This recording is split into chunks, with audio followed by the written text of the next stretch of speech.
18절까지 말씀입니다. 창세기 20장 1절부터 18절까지 말씀입니다. 그 중에서 제가 7절까지 봉독해 드리겠습니다. 20장 1절부터 7절까지만 봉독해 드리겠습니다. 아브라함이 거기서 네게부 땅으로 올려가 가데스와 술 사이 그랄에 거류하며 그의 아내 사라를 자기 누이라 하였으므로 그랄 왕 아비멜렉이 사람을 보내어 사라를 데려갔더니 그 밤에 하나님이 아비멜렉에게 현몽하시고 그에게 이르시되 내가 데려간 이 여인으로 말미암아 내가 죽으리니 그는 남편이 있는 여자임이라. 아비멜렉이 그 여인을 가까이 하지 아니하였으므로 그가 대답하되 주여 주께서 의로운 백성도 멸하시나이까. 그가 나에게 이는 내 누이라고 하지 아니하였나이까. 그 여인도 그는 내 오라비라 하였사오니 나는 온전한 마음과 깨끗한 손으로 이렇게 하였나이다. 하나님이 꿈에 또 그에게 이르시되 내가 온전한 마음으로 이렇게 한 줄을 나도 알았으므로 너를 막아 내게 범죄하지 아니하게 하였나니 여인에게 가까이 하지 못하게 함이 이 때문이니라. 이제 그 사람의 아내를 돌려보내라. 그는 선지자라. 그가 너를 위하여 기도하리니 내가 살려니와 내가 돌려보내지 아니하면 너와 내게 속한 자가 다 반드시 죽을 줄 알지니라. 아멘. 기도하겠습니다. 사랑의 하나님 아버지 감사합니다. 하나님 또 2주 동안 교회 문을 닫게 하시고 또 모일 수 없는 그 시간을 통하여 우리가 모일 수 있고 함께 모여 찬양하며 예배드릴 수 있는 그 기쁨이 얼마나 큰지 깨닫게 하여 주셔서 감사합니다. 하나님 오늘 그 은혜와 그 감격으로 예배드리게 도와주시옵소서. 하나님이 이러한 시간들이 오래 지속되지 않게 도와주시고 우리 모든 성도님들의 마음에 두려움이 없게 도와주시고 하나님이 우리를 지키시며 또 예배를 기뻐하시며 우리가 모이게 힘쓸 때 이 세상의 재앙이 사라짐을 깨닫게 도와주시옵소서. 우리가 다른 무엇보다 하나님의 말씀을 생명시하는 그러한 참 성도들 다 될 수 있도록 축복하여 주시옵소서. 감사드리며 예수님 이름으로 기도드리옵나이다. 아멘. 오늘 본문을 중심으로 약한 곳이 무너진다. 약한 곳이 무너진다라는 제목으로 하나님의 말씀 증거하겠습니다. 사람이 몸이 아파도 가장 자기가 약한 부분에부터 이렇게 탈이 난다고 합니다. 그래서 어떤 사람은 피곤하면 항상 입을 부리키는 사람이 있고 또 어떤 사람은 몸이 좀 안 좋으면 눈에 다래끼라든지 그런 것들이 나기도 하고 또 어떤 분들은 좀 몸이 안 좋아지면 허리에 통증이 오기도 하고 또 자기의 약한 부분이 그렇게 약한 부분을 통해서 몸이 무너지기 시작하는 것입니다. 그런데 이번에 홍수 때 보니까 이 집안이 약하고 또 공사로 인해서 산을 깎아 놓는데 거기서 산사태가 많이 나더라고요. 또 태양광 설치한다고 산을 막 깎아 놓으니까 그 토사가 흘러내리면서 산사태가 나요. 그러니까 이런 것도 전부 약한 부분을 통해서 무너지는 것을 보게 됩니다. 거대한 댐이 그 세계에서 가장 큰 댐이 중국에 있는 산샤댐이라고 이번에 뉴스에서 많이 보셨죠. 그래서 그 중국 남부 지역에 한 60일 정도 홍수가 있으니까 그 댐이 무너지냐 안 무너지냐 말이 많았는데 하나님의 은혜로 무너지지 않고 그 무너지면 우리나라에도 영향이 있다고 해요. 워낙 크게 그 강이 그냥 밀려서 그냥 바다로 오기 때문에 그 흙탕물이 뭐 제주도까지 온다 이런 말도 있었습니다. 근데 그게 무너지냐 안 무너지냐 이게 말이 많았어요. 근데 결국은 안 무너졌는데 그 참 은혜입니다. 그 안 무너졌는데도 그 강 밑에 방류를 했기 때문에 그 밑에 사는 마을이 몇 개가 도시가 물에 잠겼습니다. 거의 우리나라 인구보다 많이 이재민이 생겼어요. 그런 걸 볼 때 만약에 그게 무너졌다면 아주 큰 그 재난이 될 뻔했습니다. 근데 이런 댐이 무너지는데 그 공학적으로 저는 잘 모르지만은 보통 이야기해보면은 바늘만한 틈이 하나 나도 이제 그게 곧 무너진다고 이야기합니다. 그래서 댐을 쌓을 때 그 수명이 몇 년 가고 이걸 계산할 때 물방울 하나가 그 뚝을 통과해서 한 방울이 또 흘러내리는 그 시간을 계산해서 이 수명이 어떻게 되고 또 보완을 해야 되고 이 계산을 한다는 겁니다. 그래서 그 바늘만한 구멍만 하나 있어도 온 댐이 그냥 무너질 수 있다는 것이 참 무서운 사실인데요. 그래서 오늘 제목처럼 약한 곳에 그 구멍이 나기 시작합니다. 여러분 그런데 운동하는 사람들도 마찬가지래요. 그 리듬 체조나 피겨 스케이팅 같은 경우에는 그 동작 한 동작만 어긋나면은 우승권에서 멀어집니다. 그러니까 거의 완벽하게 동작을 해낼 때 그 세계적인 선수가 되고 또 우승자가 됩니다. 그래서 우리나라의 피겨 선수 중에 김연아 선수 같은 경우에 트리플 엑셀이다. 그 세 바퀴 반을 공중에서 회전해서 얼음판에서 착지를 하는 겁니다. 그 맨땅에 세 바퀴 도는 게 아니고 그 스케이트 날을 신고 공중에 세 바퀴 돌고 얼음판에서 탁 내리면서 아름다운 자세를 취한다는 거죠. 그 보통 힘든 일이 아닙니다. 우리가 볼 때는 우아해 보이고 참 아름다워 보이지만 연습할 때 보면 그냥 피눈물을 흘리면서 선수들은 연습을 하는 겁니다. 그래서 한 동작만 어긋나면은 그냥 우승해서 그냥 탈락하는 겁니다. 그런데 선수들이 자기가 잘 틀리는 부분이 꼭 거기서 틀린대요. 점프가 약한 사람은 점프에서, 또 그 턴이 약한 사람은 턴에서, 또 착지가 약한 사람은 착지에서 꼭 한 번 틀린 부분을 또 틀린답니다. 그래서 그걸 보완하기 위해서 기계처럼 계속 반복해서 훈련을 하는 것입니다. 그래서 하는 그 운동선수들 훈련하는 거 보면 참 진짜 피도 눈물도 없이 기계처럼 연습을 해요. 그 올림픽 금메달을 따고 세계 선수권에 금메달 따는 사람들 보면 기계처럼 합니다. 기계처럼. 다른 사람들이 전혀 흉내낼 수 없을 정도로. 그래서 프로 선수들이 굉장히 건강한 것 같지만 운동 끝나고 병이 오는 경우가 많아요. 왜냐하면 너무 소모를 많이 해가지고 그렇습니다. 우리나라 스피드 스케이팅의 그 세계적인 선수 이상화 선수도 그 경기 끝내놓고 이제 은퇴하고 검사해 보니까 이게 지금 7, 80대 관절과 똑같다고 그 연골이 다 따라버렸어요. 그 훈련을 하도 하기 때문에 무릎 안에 있는 연골이 다 따라가지고 뭐 수술을 해야 된다. 이렇게 이야기하는데요. 대부분 너무 그 극한의 운동을 하기 때문에 그렇습니다. 근데 한번 약화되기 시작하면 그게 때문에 탈이 작아요. 그러니까 발목을 한번 부상 입은 선수는 그 다음에 또 발목을 부상을 입기가 쉽습니다. 이처럼 약한 부분에서 무너져요. 여러분 잇몸도 약해지면 어떻게 됩니까? 이빨이 한 번에 그냥 다 나가는 경우가 있습니다. 그런 것처럼 신앙으로 영적으로도 이런 부분이 있다는 것입니다. 영적으로도 쉽게 빠지는 그 죄가 있어요. 각자 우리가 이 공동체에 사람이 여러 명이어도 사람마다 자기가 약한 부분이 있다는 겁니다. 신앙에서 약점을 사탄에게 잡히는 부분이 있어요. 그래서 쉽게 빠지는 그 죄가 바로 자기의 약점이다. 이렇게 생각하면 됩니다. 다른 사람은 전혀 생각지도 못했는데 아유 저 사람이 어떻게 저런 그 별것도 아닌데 저런데 죄악에 빠지노 이렇게 생각되는 경우가 많다는 것입니다. 그래서 처음에 죄를 짓기가 어렵지 죄를 짓기 시작하면 한 번에 그냥 다 무너지는 경우가 많아요. 우리가 지난주까지 살펴봤던 소돔 성도 처음부터 그래 타락된 도시가 아니었어요. 사람들이 자꾸 죄악에 물리다 보니까 점점 이 쾌락에 빠지면서 그 하나님의 창조 질서를 어긋나면서까지 그런 죄악에 빠지면서 하나님이 그것을 쓸어버렸어요. 노아 때도 마찬가지였고요.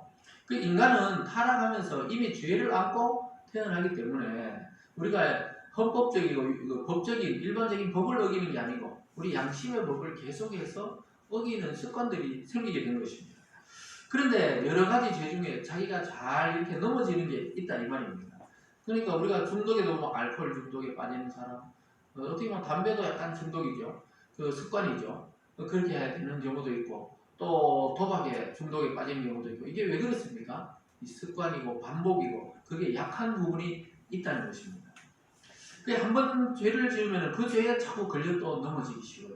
오늘 읽었던 게 이게 뭐냐면은 아브라함이 이제 소돔 성의 심판이 끝나고 어느 순간인가 자기가 또 하나님의 약속의 땅을 떠나서 또 25년 전쯤 지었던 그 죄, 자기 부인을 또 누이라고 속이는 이런 또 죄악에 빠지면서 부인을 또 뺏기는 그런 사건을 또 겪게 됩니다. 애굽에 갔을 때도 한번 그랬는데 오늘 또 겪게 돼요.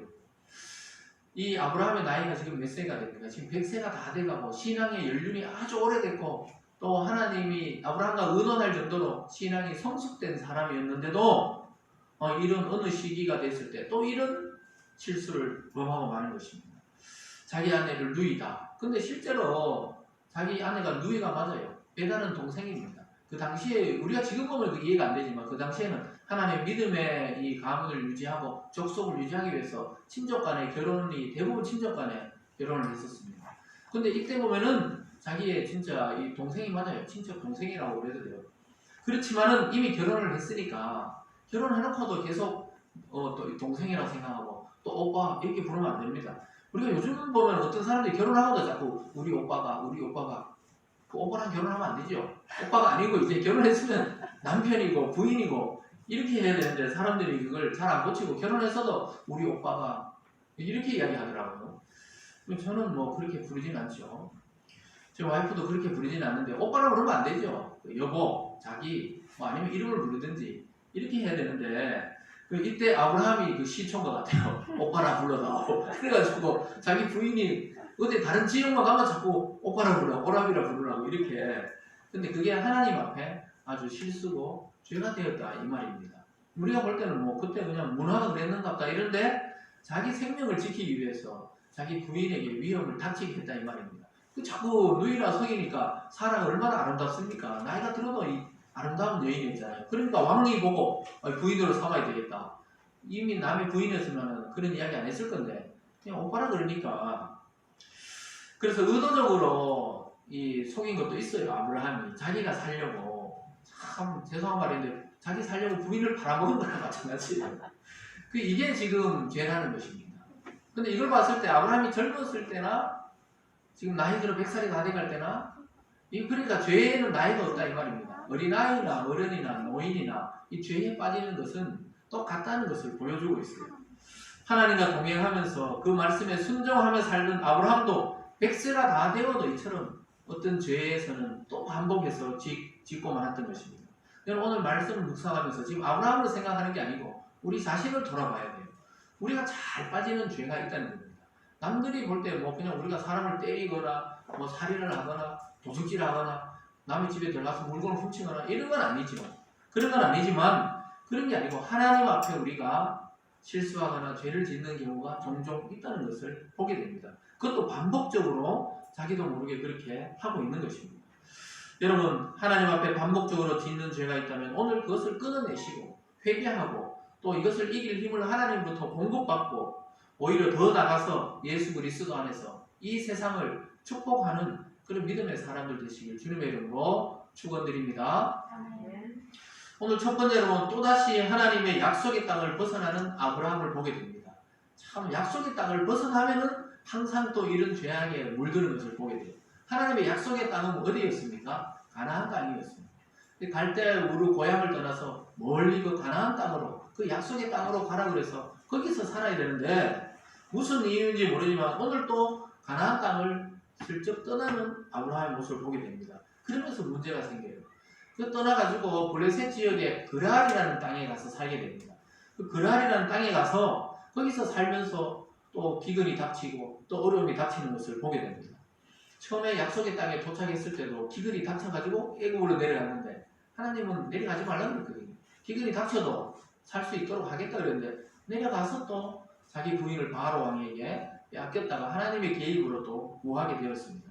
근데 오늘 또 이사를 갔다가 어려움을 겪게 돼요. 그 사람이 그 실수할 줄 알면서도 또 이러한 일들을 반복한다는 것입니다. 하나님은 약속을 땅을 떠나자 이러한 어려움이 또한 닥쳤습니다. 여러분 아주 중요한 내용이 뭡니까? 하나님은 그 믿음의 백성들과 만나기로 한 곳이 정해져 있었다는 겁니다. 특별히 구약에서는 특정한 장소를 정해줬어요. 아브라함 때는 가나안이라는 장소를 정해줬습니다. 그리고 이스라엘 백성이 출애굽했을 때는 성막이라고 해서 움직이는 그 성전이라고 보면 됩니다. 그것이 가는 곳마다 하나님이 거기에 임재해서 하나님이 말씀을 전해줬어요. 그리고 솔로몬 때는 성전을 지었습니다. 이제 성전을 지어서 내가 그곳에 오면은 내가 기도를 듣고 너희와 만나주겠다. 이렇게 특정한 장소를 약속해 주셨습니다. 그럼 지금은 어떻습니까? 지금은 특정한 장소에 여기 예를 들어 햇살교회는 여기 와야 하나님 만납니까? 뭐 그거는 맞는 말이기도 하고 틀린 말이기도 합니다. 지금 이 시대에는 예수 그리스도 안에서 성도가 모이는 그곳이 바로 영적 성전이 됩니다.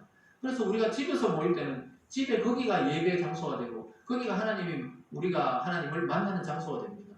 또 어떤 교회는 강당에서 모여요. 학교 강당에서도 주일마다 모여서 예배 드리는 교회들이 있습니다. 그러면은 그 강당이 그 시간에 하나님을 만나는 장소가 되는 것입니다. 그래서 지금은 예수님 안에서 성령이 우리 각 사람에게 임하기 때문에 특정한 장소가 아니라 믿음의 사람들이 모이는 그 공간이 바로 하나님을 만나는 성전이 되는 줄 믿습니다. 그래서 우리의 모임이 중요한 거예요.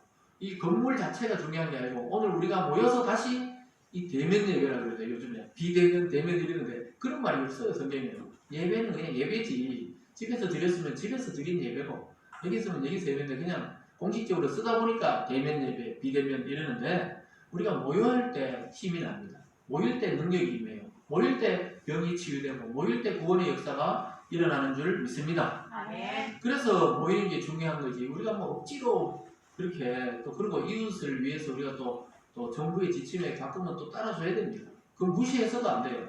상식을 또 가지고 우리가 지혜롭게 모임도 했다가 또 흩어지기도 했다가 이렇게 하면 됩니다.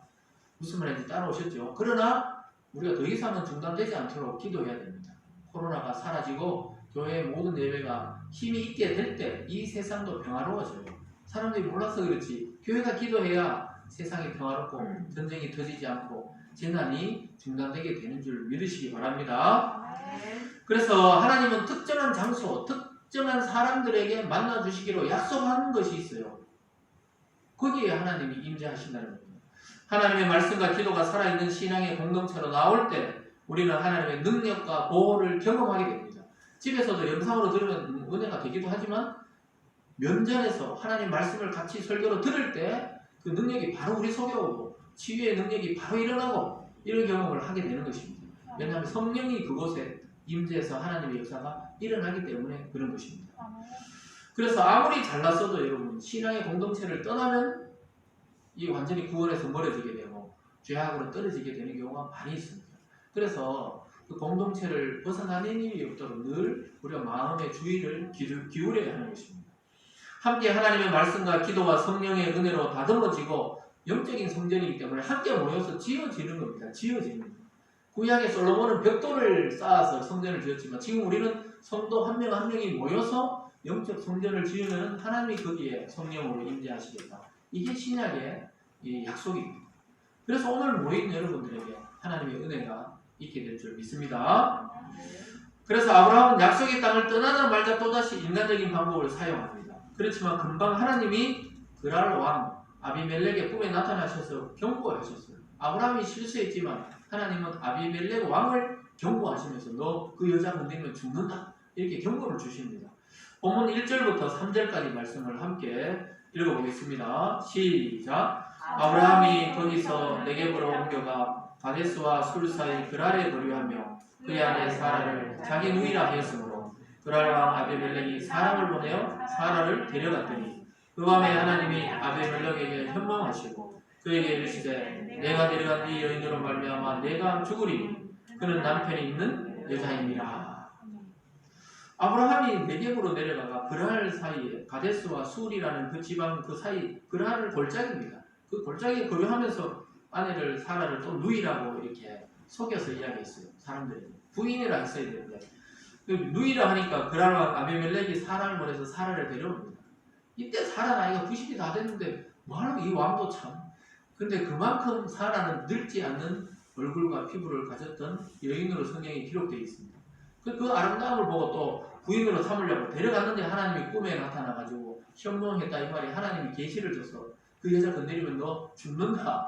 하나님이 이렇게 아브라함이 실수했는데 하나님이 아비멜렉에게 가서 그 왕에게 가서 경고하고 그 사라를 건드리지 못하게 하고 그 집안을 구원해 주는 것을 보게 됩니다. 아비멜렉에게 아주 강력하게 경고해요. 니만 죽는 게 아니고 너 집안 전체, 너 나라 전체가 죽게 된다고 이렇게 이야기하니까 아비멜렉이 깜짝 놀라서 하나님께 따집니다.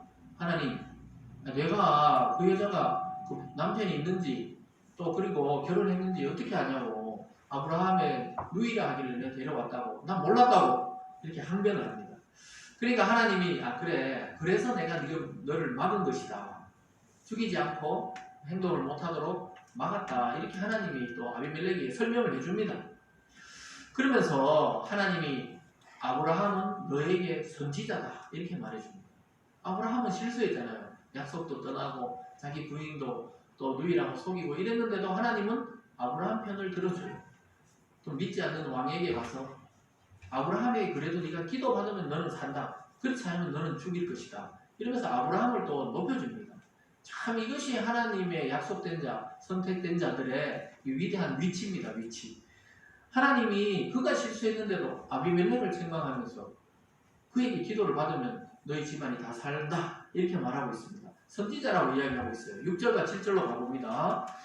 본문 말씀 6절과 7절을 읽어보겠습니다. 시작.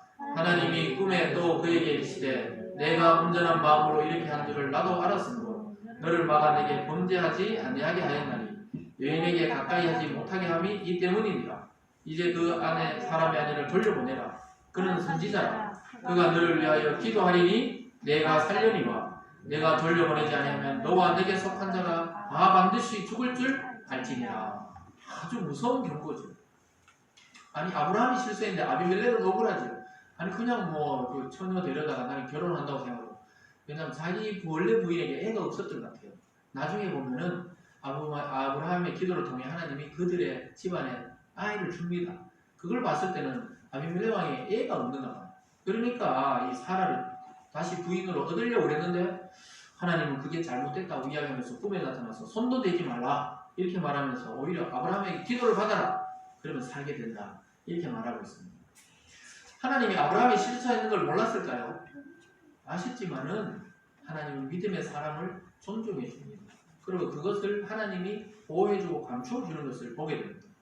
결국 이 세상 사람들이 하나님의 자녀인 우리 성도들에게 하나님 앞에서 우리도 죄를 범하지만 이 세상 사람들에게 축복을 주는 통로로 교회와 성도를 사용하고 있다는 사실을 보여주고 있습니다. 그래서 근본적으로 우리의 위치는 믿지 않는 사람들과 달라요. 이 교만하라는 위치가 아니고 세상을 섬기고 축복을 비는 그런 존재도 우리를 불렀다는 것입니다. 하나님이 직접 챙겨주는 존재가 바로 저와 여러분 같은 성도인 줄 믿으시기 바랍니다. 그래서 하나님의 자녀가 된다 이렇게 예수님이 말했거든요. 나를 믿으면 하나님의 자녀가 되는 권세를 주겠다. 하나님의 자녀가 된다는 건 뭐죠? 여러분 아무리 옆집 아이가 사랑스럽고 이 세상의 아이들이 귀엽고 사랑스러워도 내 아이하고는 차원이 다른 사랑입니다. 무슨 말인지 아시겠죠? 자기 직접 낳은 그 자녀들과 다른 사람의 자식도 존중해줘야 되죠. 사랑해줘야 되지만 자기가 낳은 자식과는 그야말로 하늘과 땅 차이입니다. 무슨 말인지 엄마들은 다 아실 거죠. 자기의 아이에게 야단치고 또 애들을 막 책망하는 이유가 뭡니까? 자기 아이이기 때문에, 사랑하기 때문에 그렇게 하는 거죠. 남의 아이에게 칭찬만 하죠. 어이구 그럴 수도 있지. 남의 아이에는 우리가 늘어온 이유가 뭡니까? 뭐 남이니까 어떻게 되든 말든 사실 그런 마음이 있는 거예요. 뭐 잘 되겠지 뭐 이렇게 칭찬해주고 예뻐해주지만 우리 아이들에게는 왜 자꾸 잘못된 습관이나 이런 걸 바로잡아 주려 합니까? 진짜 사랑이기 때문에. 하나님이 바로 하나님의 자녀인 아브라함 또 그리스도 안에 우리들을 그렇게 챙기고 있다는 사실입니다. 믿습니까? 그래서 믿는 자와 믿지 않는 자를 하나님 다 사랑하시지만 이 세상의 사람을 다 사랑하지만 차원이 다르다는 것을 깨달아야 됩니다. 우리의 죄와 실수를 깨닫고 돌아오기만 하면 하나님이 주시는 복을 또 누리게 됩니다. 이게 성도의 특권이에요. 죄를 질 때는 하나님하고 관계가 멀어져 있어야 의식을 안 하거든요. 그런데 그걸 다시 회개하고 돌아오면 하나님이 또 막 복을 쏟아 부어줍니다.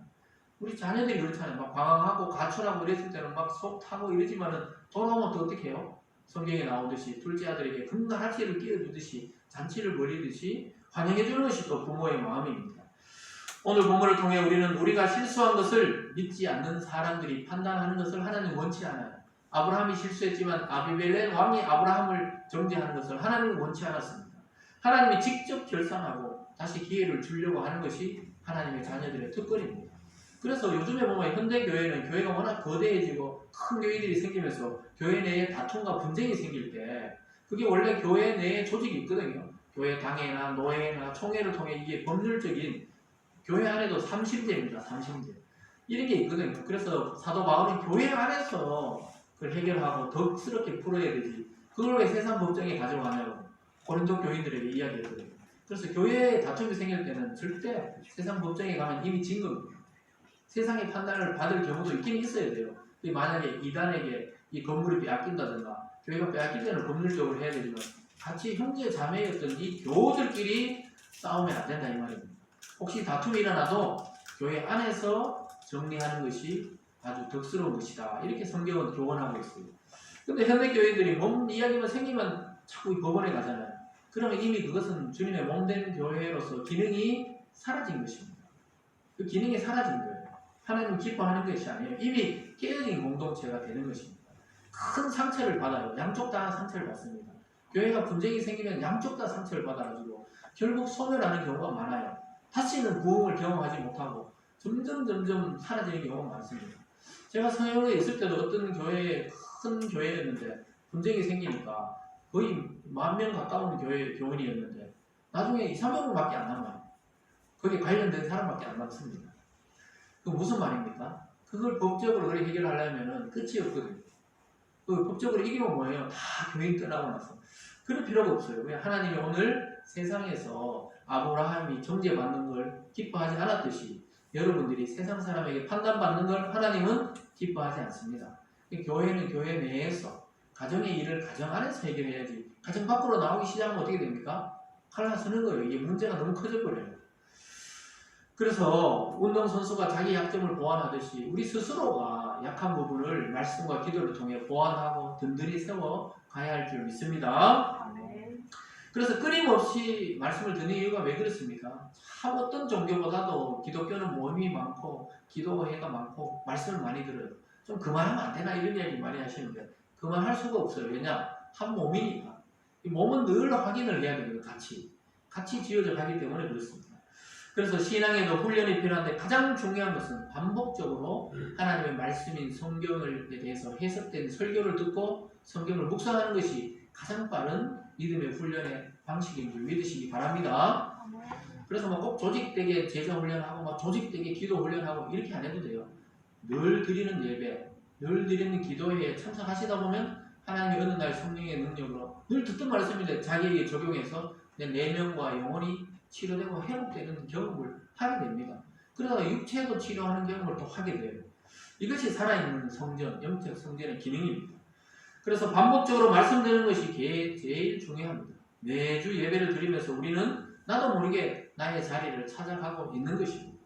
그리고 나의 성도로서의 정체성을 분명하게 만들어가고 있는 줄 믿습니다. 오늘 두 번째로는 아브라함이 버리지 못했던 그 신앙의 약점이 무엇인지 나타나고 있습니다. 아까 앞에도 말했지만 자꾸 부인을 누이라고 속여요. 근데 그것이 본질적인 게 아니라 그 속에는 두려움이 있었던 겁니다. 두려움. 자기가 하나님의 약속을 믿으면서도 그 약속의 땅을 떠나고 낯선 곳에 가기만 하면 자기가 죽임을 당할 것이라는 그런 두려움이 있었어요. 이게 나그네의 특징입니다. 아브라함의 특징이 뭡니까? 다른 지역에 가기만 하면 누군가 자기를 죽일 것이라는 그 관념이 너무 강했기 때문에 하나님의 약속보다 자기 감정을 믿고 자꾸 피해 다니거나 부인을 여동생이라고 속이거나 이렇게 했던 것입니다. 여러분 잘못된 버릇인데 이게 안 고쳐졌어요.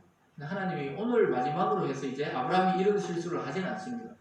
근데 어린아이들이 막 손톱 물어뜯는 애들이 있죠. 어릴 때 막 손톱 많이 물어뜯어요. 그러면 엄마들이 그러지 마라 그러고 또 막 버릇을 고쳐주려고 그러고 또 물어뜯으면 자 같은 걸로 탁 때려가지고 이제 그러지 못하게 하려고 그러는 게 왜 그렇습니까?